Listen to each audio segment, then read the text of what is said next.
المجيد والفرقان الحميد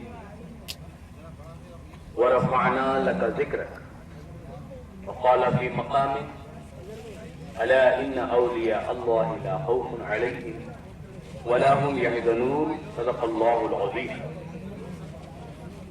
وبلغنا رسوله النبي الرؤوف الرحيم ونحن على ذلك لمن الشاهدين والشاكرين والحمد لله رب العالمين قال الله تبارك وتعالى في شان حبيبه وعظمته تعظيما وتكريما وإجلالا وإكراما إن الله وملائكته يصلون على النبي يا أيها الذين آمنوا صلوا عليه وسلموا تسليما اللهم صل وسلم وبارك على سيدنا محمد وعلى آله وأصحابه أفضل صلواتك وعدد معلوماتك وبارك وسلم. قابل احترام سجادہ نشین صاحب حضرت سعد اللہ شاہ صاحب رحمۃ اللہ علیہ بندی اور حضرت مولانا مجاہد بیابانی صاحب مدت فیضو اور ثنا خان رسول عربی اور قابل احترام آقا صلی اللہ علیہ وسلم کی بارگاہ بیکس پناہ میں پیاری پیاری نعتیں پڑھ کر لوگوں کو عشق رسول سے گرماتے ہیں.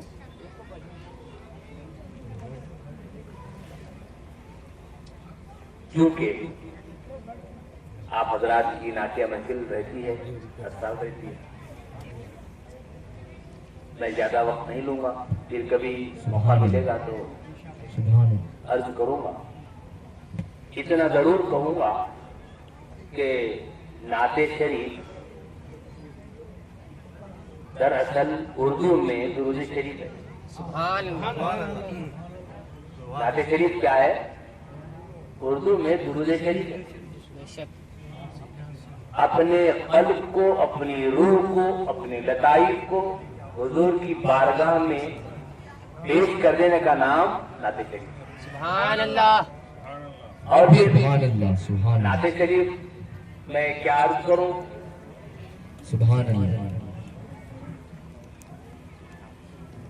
اگر اس کی ابتدا کہاں سے ہے سبحان اللہ اور کہاں تک ہے ابھی یہ دنیا فیصلہ ہی نہیں کر سکتی. نعت شریف کی ابتدا کہاں سے ہے اور کہاں تک ہے ابھی یہ فیصلہ ہی نہیں ہوا. اگر کسی عاشق صادق نے خوب کہا اللہ نعت گو ہے تو جبریل نعت خواں. اللہ نعت گو ہے تو جبریل نعت خواں. ان دونوں کے بیچ اور بھلا تم کہاں, تم کہاں نعت کہنے آ رہے ہیں؟ دیکھا گیا تو اللہ تعالیٰ نے حضور اکرم صلی اللہ علیہ وسلم کی مکمل نعت کہی ہے. کوئی حضور کے مقام اور مرتبے کے اعتبار سے نعت شریف کہہ نہیں سکتا. جب مقام اور مرتبے کا ادراک ہی نہیں ہے تو کیا نعت کہیں گے آپ؟ پہلے مقام اور مرتبے کو سمجھنا ہے. بہت مبارک ہیں وہ لوگ جو اپنی زندگیوں میں اپنی زبانوں کو نعت پاک سے رطب اللسان رکھتے ہیں. اور پھر آپ کو پتا ہے کہ سب سے پہلے نعت پاک اللہ رب العزت نے محفل نعت سجائی. روز میثاق میں اس سے پہلے کنت کنزا مخفیا, میں ایک چھپا ہوا خزانہ تھا. اللہ نے فرمایا میں نے چاہا کہ ظاہر ہوں تو میں نے سب سے پہلے میرے حبیب پاک کے نور کو پیدا کیا. آپ کے نور پاک کو پیدا کرنا یہی خود پہلی نعت پاک. ابھی آدم تھے نہ عالم تھا, نہ جنت تھی نہ دوزخ تھی, صرف اللہ تھا اور اس کے حبیب پاک کا نور. کتنے ہزار سال اپنے روبرو رکھا, خدا جانے رسول پاک جانے. پھر جب انبیاء کی ارواح کو جمع کیا قرآن پاک میں ہے کہ میثاق انبیاء اذا اخذ اللہ میثاق النبیین، تو سب سے پہلے اللہ نے جتنے پیغمبروں کو پیدا کرنا چاہ رہا تھا ان سب کی ایک میٹنگ بلائی. وہ میٹنگ نہیں، کائنات کی پہلی نعت شریف کی محفل تھی. اللہ تعالیٰ نے اپنے حبیب کا مرتبہ بتانے کے لیے سارے انبیاء کی ارواح کو جمع کیا اور پوچھتا ہے، قرآن پاک خود ناطق ہے، الستو بربکم، کیا میں تمہارا رب نہیں ہوں؟ تو ہر نبی حضور اکرم صلی اللہ علیہ وسلم کے چہرے اقدس کو تک رہے ہیں، دیکھیں گے کہ اللہ کے اس سوال کا کیا جواب دیں گے. کوئی نبی جواب نہیں دے سک رہا. حضور کے نور مبارک، حضور کے چہرے مبارک کو تک رہے ہیں، کیا جواب دینا؟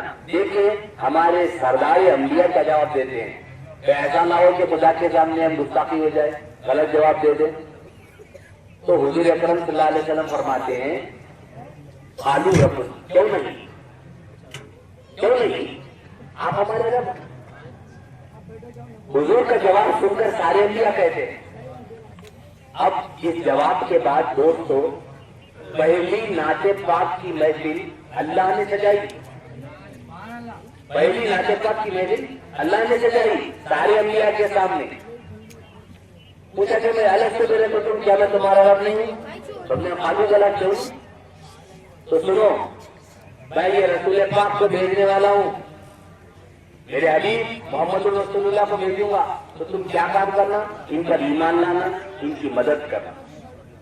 حالانکہ یہ بات مسلمہ ہے کہ حضور آخری نبی ہونے والے ہیں، اور اللہ نے سارے انبیاء سے عہد و پیمان لے لیا کہ میرے حبیب کے اوپر تم ایمان لاؤ گے، ان کی مدد کرو گے تو میں تم کو نبی بناؤں گا، ورنہ نہیں. تو سب نے کہا آلو بنا.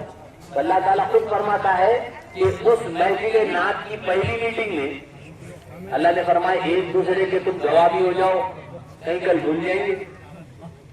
تو صرف ایک دوسرے کے گواہ ہو گئے. اللہ تعالیٰ نے فرمایا وَأَنَا مَعَكُمْ مِنَ الشَّاهِدِينَ، میں بھی تم لوگوں میں گواہ بن جاتا ہوں. تو حضور کی عظمت، آپ کی مقام اور مرتبے کی بات سب سے اولین انبیاء سے عہد لیا گیا. تو جو اب تم میرے حبیب پر ایمان لاؤ گے، ان کی مدد کرو گے، ان کی نعتیں پڑھتے رہو گے تو میں نبی بناؤں گا تم. تو سبوں نے اقرار کر دیا. اس کے بعد ہر نبی اپنی اپنی زبانوں میں حضور کی نعت پاک پڑھتے رہے. نعت حضرات کو میں مبارکباد دیتا ہوں. پھر کبھی عرض کروں گا، ایک دو باتیں کہہ کے اپنی گفتگو ختم کر لیتا ہوں، کیونکہ یقیناً نثر کی قوت کم رہتی ہے نظم سے. نظم کی بات اونچی رہتی ہے، اب نثر والے کمزور ہوتے ہیں. میں بھی ایک شعر آپ کو نظم میں لہر میں سناؤں گا انشاءاللہ. تو دوستو ہر نبی نے حضور کی نعت کہی ہے، ہر آسمانی کتاب میں حضور کی نعت شریف ہے. اب میں ان کی تفصیل نہ جاؤں، صرف ابراہیم علیہ السلام کی بات کہتا ہوں.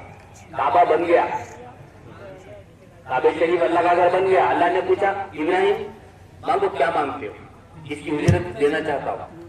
بولے اللہ ایک ہی اجرت ہے، کیا؟ میری اولاد میں ایک ایسے رسول کو پیدا کرنا. وَابْعَثْ فِيهِمْ رَسُولًا مِّنْهُمْ يَتْلُو عَلَيْهِمْ آيَاتِهِ وَيُزَكِّيهِمْ وَيُعَلِّمُهُمُ الْكِتَابَ وَالْحِكْمَةَ وَإِن كَانُوا مِن قَبْلُ لَفِي ضَلَالٍ مُّبِينٍ. میری اولاد میں کہاں دعا کر رہے ہیں؟ ابراہیم علیہ السلام نیچے سے اسماعیل علیہ السلام گمپے میں مال دیتے جا رہے ہیں. ابراہیم علیہ السلام تعمیر کرتے جا رہے ہیں، تعمیر ہو گئی، اب صلہ مانگ رہے. میری اولاد نے ایک نبی کو بھیجا، وہ جناب محمد رسول اللہ کی خوشخبری. ابراہیم علیہ السلام کعبے کے دروازے کے سامنے دعا کر رہے ہیں اور دعا بھی کر رہے ہیں، سرکار کی نعت بھی پڑھ رہے ہیں. بلکہ میں کہوں گا میلاد النبی منا رہے ہیں، سرکار کی آمد کی دعا کر رہے ہیں. تو جب اللہ نے اور اس وقت دعا کر رہے ہیں، سامنے سرکار کا مبارک گھر نظر آ رہا ہے. کہاں دعا کر رہے ہیں ابراہیم علیہ السلام؟ سامنے سرکار کا گھر ہے. پتا چلا ابراہیم علیہ السلام کی خلق کی آنکھوں دیکھ رہی تھی کہ یہ میرے حبیب پاک اللہ کے پیدا ہونے والے. یہ وہ مبارک شہر تھا جس کی اللہ نے قسمیں کھائی، لا اقسم بہذا البلد وانت حل بہذا البلد، اے حبیب میں اس شہر کی قسم اس وجہ سے کھاتا ہوں جس میں آپ موجود ہیں۔ اللہ نے یہ بھی نعت کہی ہے۔ پھر اسماعیل علیہ السلام بازو کھڑے ہوئے ہیں، ان کو دیکھ کر دعا کر رہے ہیں، اے اللہ میری اولاد میں سے ایک رسول کو بھیج، یعنی اسماعیل علیہ السلام کھڑے ہوئے ہیں اور کعبے کے سامنے دعا ہو رہی ہے۔ دادا عبد المطلب کے ذہن میں اطلاع آتی ہے کہ عبداللہ کے گھر بیٹے پیدا ہوئے، تو دادا عبد المطلب فرماتے ہیں میں نے دیکھا تقریباً کئی ایام تک، کئی دن تک کعبہ جھومتا رہا اور سرکار کے گھر میں جہاں پیدا ہونے والے ہوئے ہیں وہاں سجدہ کرتا رہا۔ اسی لیے اعلیٰ حضرت فرماتے ہیں جن کے سجدے کو محراب کعبہ جھکی۔ میں ناتا حضرات سے تھوڑا لہن ادھار لے رہا ہوں آپ سے لہن۔ جن کے سجدے کو محراب کعبہ جھکی، بھووں کی لطافت پہ لاکھوں سلام۔ ابراہیم علیہ السلام بھی نعت پاک پڑھے، قرآن میں موجود ہے۔ حضور کی میلاد منائی، وہ بھی قرآن میں موجود ہے۔ عیسیٰ علیہ السلام بھی حضور کی نعت پڑھے، وہ بھی قرآن میں موجود ہے۔ میلاد پاک عیسیٰ علیہ السلام بھی منائے، وہ بھی قرآن میں موجود ہے۔ کیا کیا؟ اپنی بنی اسرائیل قوم کو یہ بشارت دی، وَمُبَشِّرًا بِرَسُولٍ یَأْتِی مِن بَعْدِی اسْمُهُ احمد، اے بنی اسرائیل میں آیا اس وجہ سے ہوں، ایک رسول پاک کی بشارت دینے آیا ہوں، وہ ہے محمد الرسول اللہ، جن کی نعتیں آپ پڑھ رہے ہیں۔ پھر حضور نے بتایا کہ آپ کو کیسے پتا چلا کہ آپ نبی ہیں؟ تو فرمایا میں ابراہیم علیہ السلام کی دعا ہوں، عیسیٰ علیہ السلام کی بشارت ہوں، اور میری والدہ کا خواب ہوں۔ محلات کو دیکھتی تھی، جب حضور پیدا ہوئے کعبہ روشن ہو گیا۔ میں کہوں اللہ تعالیٰ نے بھی میلاد النبی منائی، وہ کیسے؟ حضور جب پیدا ہوئے تو اللہ تعالیٰ نے فرمایا جبریل ادھر آؤ، 3 جھنڈے لے جاؤ۔ اے اللہ کیوں؟ کیا قیامت آنے والی؟ بولے نہیں، آج میرا حبیب پیدا ہونے والا ہے۔ ایک جھنڈا کعبے کی چھت پہ لگا دو، ایک بیوی آمنہ کے گھر پہ لگا دو، اور ایک سارے مشرق مغرب شمال جو پھرا لاؤ۔ بولے کیوں؟ آج میرا حبیب پیدا ہونے والا ہے۔ یہ ہم جھنڈے والے ہیں، اسی لیے اللہ نے جھنڈے لگاؤ بولے۔ قیامت میں بھی حضور فرماتے لیواء الحمدی، یہ بھی میرے ہاتھ میں حمد کا جھنڈا ہوگا، سارے انبیاء میرے جھنڈے کے نیچے ہوں گے۔ اب جو جھنڈے نہیں ہیں وہ اسے کیا کریں گے اللہ کو معلوم۔ تیسرے، نعت پاک ہر نبی نے پڑھی ہے، ہر آسمانی کتاب میں محمدین اور احمدین کا ذکر ہے، اور حضور کی عہد مبارک اجنات نے بھی نعت پڑھی ہے۔ جبریل علیہ السلام کی نعت شریف استغاث جبریل ابھی بھی حضور کی جعلی مبارک تن ہے، استادہ ہے۔ حضور نے بھی حضور کی جبریل علیہ السلام نے بھی حضور کی بارگاہ میں نعت شریف پڑھی۔ ہم خالدیہ نعتیہ مقابلہ رکھتے ہیں تقریباً 4-5 وقت کی، تو اس میں ہم نے حضرت عبداللہ قریشی صاحب ازہری، انہوں استغاث جبریل کو بڑے خوب لہجے سے سناتے تھے۔ جبریل علیہ السلام بھی نعت پڑھے حضور کی خدمت میں، مبارک ہے آپ لوگوں کو۔ اور کوئی چیلنج کرے تو بولیے اللہ بھی نعت پڑھتا ہے، انبیاء بھی پڑھے۔ حسان ابن ثابت حضور ان کے لیے ممبر لگاتے تھے، خود حضور نیچے تشریف رہتے تھے زمین پر، اور جبریل حسان ابن ثابت کو ممبر علیحدہ بنا کر کہتے تھے کہ تم اس پر نعت کہو۔ صحابہ کرام کی ایک کثیر تعداد 63 یا 64 صحابہ کرام کے اسماء مبارکہ کتاب السیر میں آتے ہیں جنہوں نے نعت پاک کہی۔ آپ ابن زہر کو جیل سے ایمان لائے، جب وہ آ کر حضور کی شان میں نعت قصیدہ پڑھا، قصیدہ اعلامیہ پڑھا، تو حضور نے اپنی ردائے مبارک ان کو اڑا دی، ان کی طرف پھیر دی۔ تو نعت شریف پڑھنے والے کو انعام دینا، نذرانہ دینا، یہ بھی سنت حبیب کبریا ہے۔ پھر نعت پاک بی بی عائشہ نے بھی کہی ہے، رضی اللہ تعالی عنہ خلفائے راشدین نے بھی کہی ہیں، اور اولیاء اللہ کی ایک بڑی جماعت نے نعت پاک کہی. حضرت جامی علیہ الرحمہ کی بات کہوں کہ آپ باوجود صالحین کے اولیاء سردار اولیاء ہونے کے ہر سال کیا کرتے تھے؟ حضور کی بارگاہ میں مواج شریف میں ایک نعت سناتے تھے. ہر وقت ایک نئی نعت سناتے تھے. تو نعت سنانے کے بعد حضور کی مزار اقدس سے جواب آتا تھا. کیا جواب آتا تھا؟ بسفر رب سنت مبارکباد. حضور کی مزار شریف سے آواز آتا تھا، ایک شعر آتا تھا. حضور کو نعتیہ شاعری پسند ہے جی. کیا آتا تھا؟ بسفر رب سنت مبارکباد، بسلامت روی وہ باز آئی. جامی جاؤ، تم کو مبارک ہے، تمہارا سفر مبارک، پھر آنا میرے پاس. پھر ایک سال آتے، ہر سال آتے، ایک نعت سناتے. جب آخری بار حاضری ہو رہی ہے تو نعت شریف سنانے کے بعد حضور کی مزار شریف سے شعر بدل جاتا ہے. کیا کہتے ہیں؟ بسفر رب سنت مبارکباد، بسلامت روی و خوش باشی. سلامتی سے جاؤ جامی اور خوش رہو. رونا شروع کر دیے. سمجھ گئے؟ ہر وقت باز آئی پھر آؤ بولتے تھے سرکار، اب خالی خوش باشی بولتے رہے. تو دوست اور بزرگوں، یہ اولیاء اللہ نے جو شاخ رسول تھے، نعت شریف پر انعامات پائے. علامہ کرامالدین بوسیری رحمۃ اللہ علیہ قصیدہ برد شریف 12 سال تک کالج میں تھے، مریض تھے، بیڈ پر تھے، اٹھنا بھی نہیں آ رہا تھا، لیکن عالم تھے، مفسر تھے، محقق تھے. ایک نعت لکھی. کیا کرنا ہے؟ چلو نعت تو لکھیں گے. یہ وہی قصیدہ برد شریف ہے. 162 اشعار پر آپ نے نعت پاک کی. جب لکھ رہے تھے، آپ قسمت کی کیا بری ہوتی ہے؟ مدینے کے تاجدار خواب میں تشریف لاتے. آگے کہتے ہیں بوسیری تمہارے نعت سناؤ، قصیدہ سناؤ. تو آپ تو کہنے لگے کہ یار سنا بہت سے لکھا ہوں، کون سی سناؤ؟ تو بولے وہ گردے والی سناؤ، چادر والی سناؤ. گردے کا نام حضور نے دیا ان کو، جب تک اس کا نام قصیدۃ المحمدیہ تھا. تو جب سنا تو حضور نے کم ابرات وسیبم بلم کی راحت ہو، جب اس شعر پر پہنچتے تو حضور اپنی کمری اڑا دیتے ہیں. آپ نے جب بیدار ہوتے ہیں، خوش نصیب علامہ بوسیری رحمۃ اللہ علیہ اٹھنے کے بعد کیا دیکھتے ہیں کہ وہ حضور کی چادر مبارک موجود ہے اور 12 سال کا کالج چلا گیا. یہ نعت پاک کی برکت ہی، یہ نعت پاک کی فضیلت ہے. حضور پسند کرتے ہیں نعت. اور وہ صبح میں اٹھ کے جاتے ہیں راستے میں. حضرت ابو رجا بڑے محبت سے کہتے ہیں بوسیری ہیلو وہ رات والا قصیدہ سنو. تو بولے تو کسی کو بولے ہی نہیں. تو بولے رات خواب میں آپ حضور کو یہ قصیدہ سنا رہے تھے، میں بھی بیٹھا ہوا تھا، آپ درخواب ہے. تو دوست اور بزرگوں، ایسی ہزاروں. حضرت سعدی علیہ الرحمہ کی ایک بات کہہ دیتا ہوں کہ داتا حضرت کا تحفہ ہے کہ 3 مصرے ہو گئے. بلغل اولا بکمالی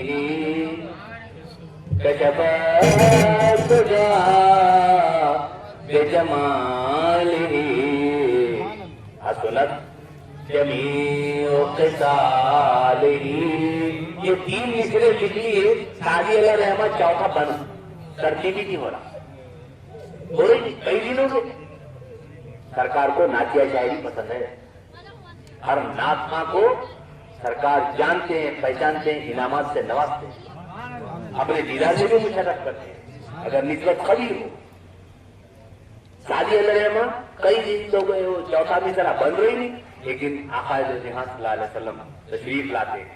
بولے سعدی تم ایک خطاب لکھ رہے تھے نا، سناؤ. تو بولے یا رسول اللہ 3 مصرے ہو گئے، چوتھا نہیں ہو رہا. تو بولے چوتھا صلو علیہ وآلہ بڑھا لو. نعرہ رسالت، نعرہ حیدری، نعرہ غوثیہ، نعرہ جمال البحر. تو سعدی علیہ الرحمہ کی خوش نصیبی کا یہ عالم، یہ ربائی ہر بچے بچے کے نوک زبان ہے. کیوں؟ ارے جس کو سرکار منتخب کر لے قیامت تک منتخب ہو. سرکار جس کو پسند کر لے اس قیامت تک پسند ہے. اور پھر آخری بات، میں جب ہم محشر پر چلے جائیں گے، آقا دو جہاں صلی اللہ علیہ وسلم اس قیامت کے دلہا ہوں گے،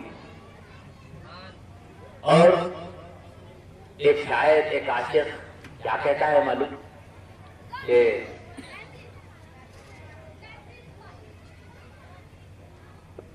قطع ہے کہ پہلا اگر نہ یاد آئے تو دوسرا کہہ دیتا ہوں کہ یا رب ایک التجا ہے کہ محشر میں جو بھی ہو. شاعر کہتا ہے وہ آپ لوگوں کی نعتخواں حضرات کی دلی آرزو ہوگی، اور یہ آرزو ہے کہ یاد آ گیا، یہ آرزو ہے کہ شیشے دل چور چور ہو، پھر کوئی تو ہے قابل نظر حضور ہو. گیارہ پہ کل دیجا ہے کہ محشر میں جو بھی ہو، اے اللہ you are having discretion power, آپ جو چاہے کر سکتے، جو چاہے کر لو آپ، مگر کیا بول رہے شاید؟ گیارہ پہ کل دیجا ہے کہ محشر میں جو بھی ہو نعت رسول پاک کی محفل ضرور ہو. آپ جو چاہے کر لیجیے، آپ حساب کتاب جنت سب آپ کو معلوم، لیکن ایک نعت کی محفل کرنا چاہیے. اب کیا سنائیں گے؟ داؤد علیہ السلام کی جنت سنائیں گے، حضور کی نگرانی میں ہوگی. تو پیارے میں مبارکباد دیتا ہوں نعتخواں حضرات کو کہ ایک ایسی عبادت ہے، اس عبادت کو پھر عبادت کے طریقے اسے ادا کیا جائے. بڑا مرتبہ ہے نعتخوان. نعتخوانی کوئی بڑا نہیں. ایک شاعر کہتا ہے کہ کہنے کو نعت سید علی وقار کی، منہ میں زبان چاہیے پروردگار. نعت کہنا ہے تو اللہ کی زبان لاؤ.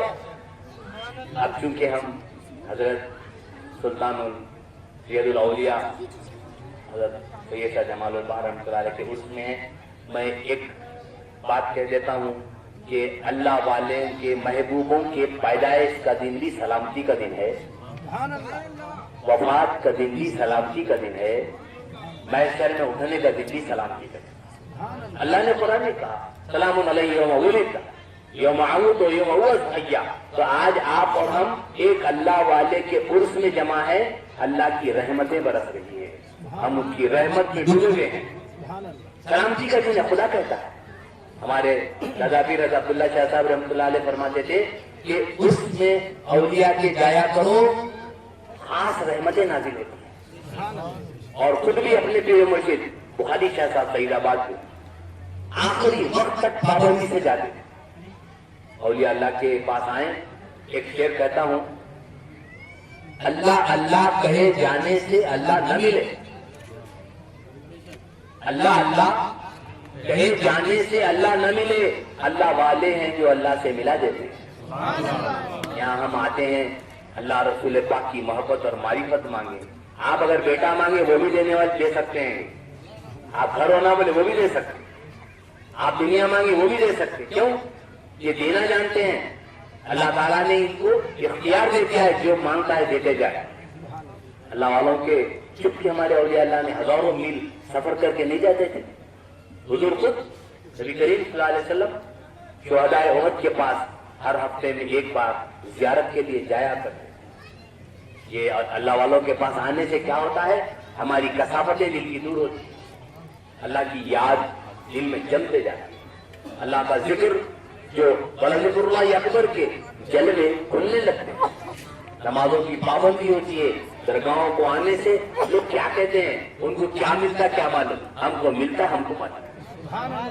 تو یہ اللہ والوں کے ساتھ حضرت امام غزالی رضی اللہ عنہ. پہلے میں اپنی آخری بات کہہ دیتا ہوں، آپ لوگوں کو بھی بے چینی ہے، مجھے بھی جانا بھی ہے، حیدرآباد کا سفر بھی ہے. تو دوست اور بزرگوں اب کیا